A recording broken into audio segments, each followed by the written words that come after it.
Hey guys, Tech Rally here, and welcome to the second lesson of Zero to Solidity. In this lesson, we're going to be talking about Solidity types. Solidity is a statically typed language, which means that the type of each variable, state, and local needs to be specified. If you remember from our first lesson, we had to define all of our variables in our contract with the prefix of uint, string, and the various different value types. This is going to be a two-part lesson going over the types. In this lesson, we're going to be going over string, integer, boolean, array, and addresses. You can look at the Solidity documentation to get a more in-depth understanding of value types, but we're going to go straight into the code and give a simple example. I took the liberty of creating a file called to_types.sol, and that's where we're going to write our contract. The contract we're going to be making is a voter contract. So we're gonna start with writing contract voter. And in the voter contract, we're going to define a couple of variables specific to this contract. So the first one we're gonna define is a string of name, similar to that of the first lesson. I just wanna emphasize a little bit of what we're doing here. So once we do this, we specify in the contract that we're going to have a variable called name. It's going to be public and it's going to be characterized by a string type. We'll go over the specifics of when to use public, private, internal, and external, but for the sake of this lesson, we'll keep it as public. The next thing we're going to do is create a function called setName.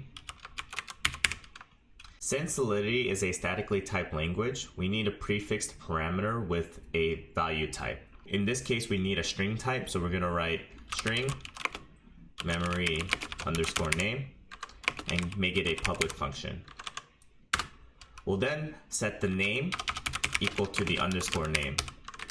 Let's run the code and see what happens. I'm going to go to the deploy and run transactions tab, and my contract already exists in the select field. I'll deploy it.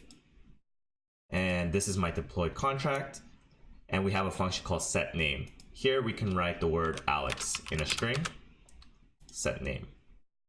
Now when we click name here, we'll get the string of Alex. So what we did was we defined a public variable called name with a string type. We created a function called setName, which takes in a string which we defined as underscore name, and we set the name to the underscore name. Let's define a new variable using a different value type. In this case, I'm going to use uint, which implies that it's an integer. We'll make it public and define that variable as age. Similar to setName, we're going to create a function called setAge, and it takes in a integer value, and we'll define it as underscore age, make it public, age equals underscore age. Sweet. Like I said before, this might be a repeat from our previous lessons, but I kind of want to go into a little bit more detail on what we're doing as opposed to the previous lesson where it was just, hey, build a contract and see that it works. Similar to setName, we define a parameter called underscore age, and it's defined with the type of integer. Let's delete this contract, which is a previous contract. Let's deploy the new one. Let's set the age as 35, click set age, and now when we click age here, it's 35 here. When we define Alex here and set name, the name should be Alex. Perfect. The third one we're going to be going over is the Boolean value, so we're going to write bool public, and we'll write voted. In the context of this contract, we want to know when the voter has voted. So by default, voted will be false, and we're going to create a function called submit vote. We'll make it public, and we'll set voted equal to true. This example doesn't consider edge cases or anything like that, but just for the sake of just focusing on types only, I want to show how variables defined in a contract can be set. So I'm going to delete the old contract. Let's deploy the new one. Here I'm going to look at what voted is, and it's defaulted to false. Let's submit a vote. And now let's look at the voted value, and now it's set to true. Perfect.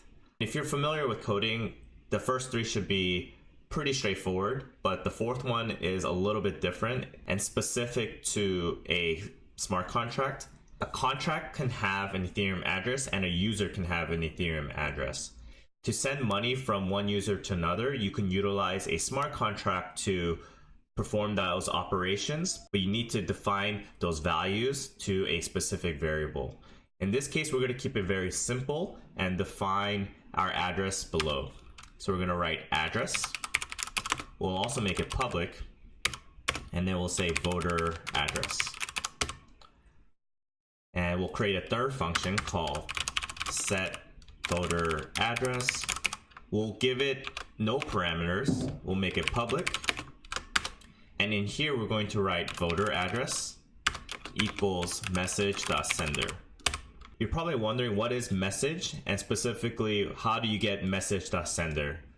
If you go to the documentation in the Solidity docs, there are concepts of globally available variables. And if we scroll down below here, we have the message variable that we defined in our initial contract. And specifically here, we see message.sender, and this is the sender of the message.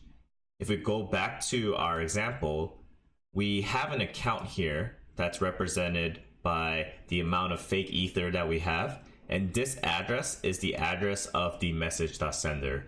So whenever we call this function from this account, it's going to set the voter address to this specific account address.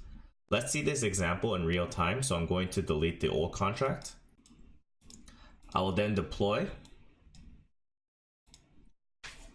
And just like before, we have the set age, set name, submit vote, but we just added the set voter address. When I click voter address here, the address is just plain zeros. I'm going to click the set voter address here.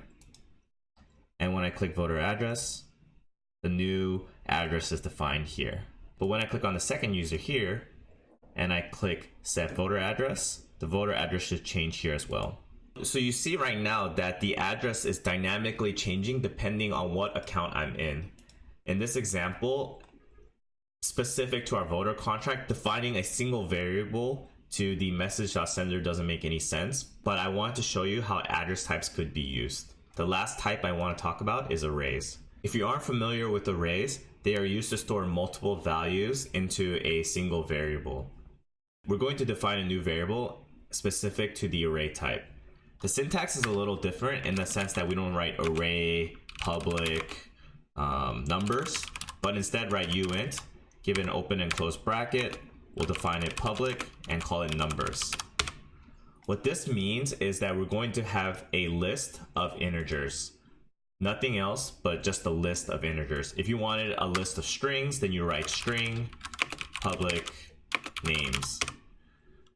You can keep this trend going by writing bool public Boolean values, but this is just to emphasize that you need to define what kind of elements you're going to put into your array variable. Let's erase the first two here. And here, let's just write a function that adds elements to the numbers array. So we're going to write here, function add numbers. We'll take in a uint here of underscore number. We'll make it public.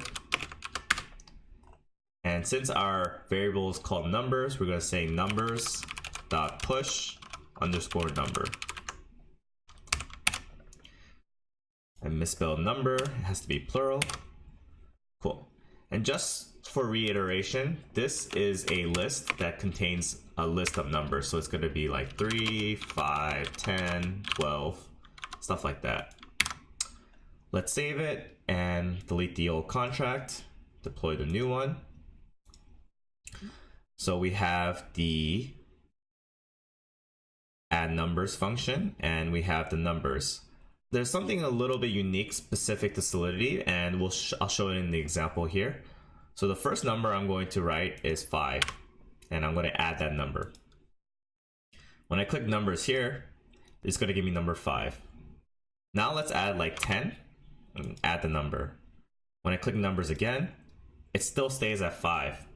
In Solidity/Remix, to get the value of the specific element in the list, you need to know the index of it.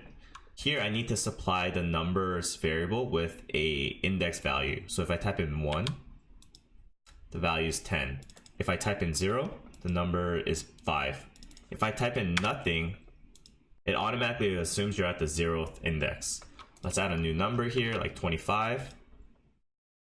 And when I do 2, it's 25. Perfect. This is a summary of the first 5 variable types that I want to go over. If you go into the Solidity documentation, it goes into a little bit more details specific to integers and arrays. And I think it really deserves a deep dive where you could define the type of integer that you want to use in your contract. The way we're using it now allows the contract variables to be a little bit more flexible, but the problem with that, and I could talk about it in the future lessons, is the cost associated with it. Any transaction, any variable state that you perform in a smart contract will cost you gas, and with gas, that equals money. We're going to go into more specific details in terms of the relationship between gas and the cost of Ethereum. But in terms of this lesson, I really wanted to just go over very simple, defined variable types in a contract. I hope you enjoyed this lesson going over some basic contract types. In the next lesson, we're going to be continuing this journey of types. Specifically, we're going to be talking about structs and mapping. If you have any questions or thoughts, please add them in the comments below. I hope this cleared up some initial questions that you had from the first lesson of why we prefix certain variable names with string, uint, or boolean. I'll see you in the next lesson and have a good day.